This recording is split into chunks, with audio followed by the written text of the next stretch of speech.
हमारे सौर मंडल के केंद्र में एक टिक टिक करता हुआ बॉम्ब है, और जब यह विस्फोट होगा तो यह पृथ्वी पर सारा जीवन समाप्त कर देगा।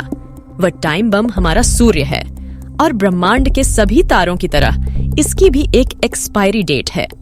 अब से लगभग 5 अरब वर्ष बाद यह एक रेड जायंट में बदल जाएगा और अपने आसपास की हर चीज को नष्ट कर देगा, इंक्लूडिंग यू। यदि आपको लगता है कि यह भयानक है, तो आपने अभी तक कुछ भी नहीं देखा है। छोटे छोटे एस्ट्रॉइड्स हर समय पृथ्वी से टकरा रहे हैं, लेकिन हर कुछ मिलियन वर्षों में एक बार एक विशाल विनाशकारी एस्ट्रॉइड हमारे ग्रह से टकराता है। हाँ, ऐसा पहले भी हो चुका है। तब डायनासोरों का अस्तित्व मिट गया था, लेकिन अब केवल आप और सारी मानवता विलुप्त हो जाएगी। पृथ्वी का केंद्र सूर्य के समान गर्म आग का एक झुलसा देने वाला गोला है, और यह धीरे धीरे लेकिन निश्चित रूप से अपनी धधकती गर्मी खो रहा है। जब कोर ठंडा हो जाएगा तो यह पृथ्वी चुंबकीय क्षेत्र उत्पन्न करना बंद कर देगा। मैग्नेटोस्फीयर के बिना हमें स्पेस रेडिएशन से बचाने के लिए कुछ भी नहीं होगा, और हमारे एटमॉस्फेयर को अपनी जगह पर बनाए रखने के लिए भी कुछ नहीं होगा। एक बार जब हमारे ग्रह ने अपनी अधिकांश सांस लेने योग्य हवा खो दी, तो यह काफी हद तक मंगल ग्रह जैसा दिखने लगेगा। यदि चंद्रमा अपनी कक्षा तोड़ दे और अचानक पृथ्वी की ओर चक्कर लगाए, तो यह हमारे ग्रह पर विनाशकारी भूकंप का कारण बनेगा।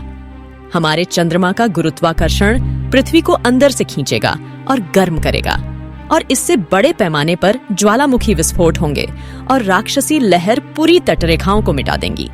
ये सभी आपदाएं तब तक रहेंगी जब तक चंद्रमा रोश लिमिट तक नहीं पहुंच जाता। फिर यह लाखों छोटे छोटे टुकड़ों में टूट जाएगा, जिससे एक बेजान चट्टान के चारों ओर एक शानदार रिंग बन जाएगा, जिसे हम पृथ्वी कहते हैं। अगली प्रलय की घटना सूर्य की सतह पर एक बड़े विस्फोट के साथ शुरू होगी। एक सोलर फ्लेयर इतनी शक्तिशाली है कि यह पृथ्वी के वायुमंडल को झकझोर देगी। यह उपग्रहों से टकराएगा और हमारे इलेक्ट्रॉनिक्स को नुकसान पहुंचाएगा। लगभग 12 घंटे बाद झुलसते प्लाज्मा का एक बादल पृथ्वी पर एक गंभीर जियोमैग्नेटिक तूफान का कारण बनेगा। वैश्विक बिजली कटौती मानव सभ्यता को अंधकार में डुबा देगी। कौन जानता है कि जब हमारे सभी पावर ग्रिड नष्ट हो जाएंगे तो हम कितने समय तक टिके रहेंगे। पृथ्वी धीरे धीरे अपना वायुमंडल अंतरिक्ष में खोती जा रही है, और जब हमारे ग्रह पर सांस लेने योग्य हवा नहीं बचेगी तो मानवता को कोई मौका नहीं मिलेगा।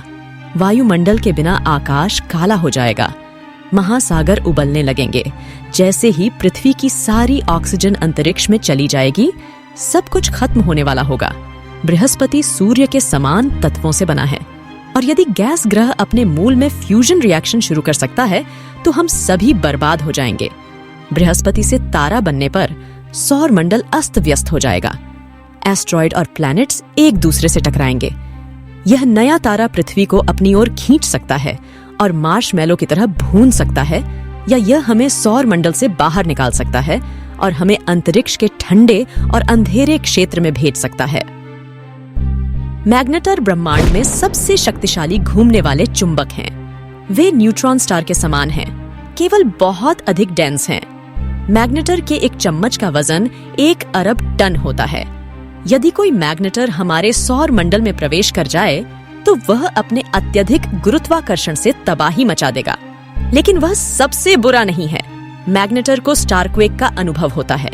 तभी तारे टूटते हैं और ढेर सारा रेडिएशन अंतरिक्ष में छोड़ते हैं। इतना रेडिएशन पृथ्वी की ओजोन परत को टुकड़ों में तोड़ देगा और ग्रह की सतह को नष्ट कर देगा, निःसंदेह उस पर मौजूद समस्त जीवन के साथ। एलियंस का पृथ्वी पर आना एक सपने के सच होने जैसा हो सकता है, लेकिन यह जल्द ही आपके सबसे बुरे सपने में बदल सकता है। यदि वे हमारे दरवाजे पर आ जाएं और हमने उन पर अपने परमाणु हथियार फेंकने का फैसला किया, तो आप जानते हैं यह तुरंत भयानक हो जाएगा। विदेशी घुसपैठियों के पास संभवतः हमारे विरुद्ध उपयोग करने के लिए कहीं अधिक उन्नत हथियार होंगे, और भले ही वे फ्रेंडली साबित हुए हों, विदेशी प्रजातियां आसानी से उन रोगजनकों को फैलाकर हमें मिटा सकती हैं जिनके प्रति हमारे पास कोई नेचुरल इम्यूनिटी नहीं है। ओके, ब्लैक होल के बारे में आपको 2 बातें जानने की जरूरत है। पहला, वे विशाल हैं, और दूसरा, आप नहीं चाहते कि पृथ्वी एक सेकंड में खत्म हो जाए। यदि कोई ब्लैक होल पृथ्वी को निगलने वाला होता तो उसका भयानक गुरुत्वाकर्षण हमारे ग्रह को खींच लेता। पृथ्वी के निकटतम हिस्से को सबसे अधिक खिंचाव मिलता और विपरीत हिस्से को कम, और फिर हम ब्लैक होल की सिंगुलैरिटी में समा जाएंगे। ब्रह्मांड में गैमा रे विस्फोट से अधिक तीव्र कोई विस्फोट नहीं है। पृथ्वी पर केवल एक सीधा प्रहार ग्रह को तुरंत भस्म कर देगा। हमारी ओजोन परत खराब हो जाएगी और आप रेडिएशन की घातक खुराक से नहा उठेंगे। यह एक भयानक सामूहिक विलुप्ति की घटना होगी, और यही कारण है कि इसने दुनिया को खत्म करने वाली सबसे विनाशकारी घटनाओं की हमारी सूची में इसे शीर्ष पर रखा है।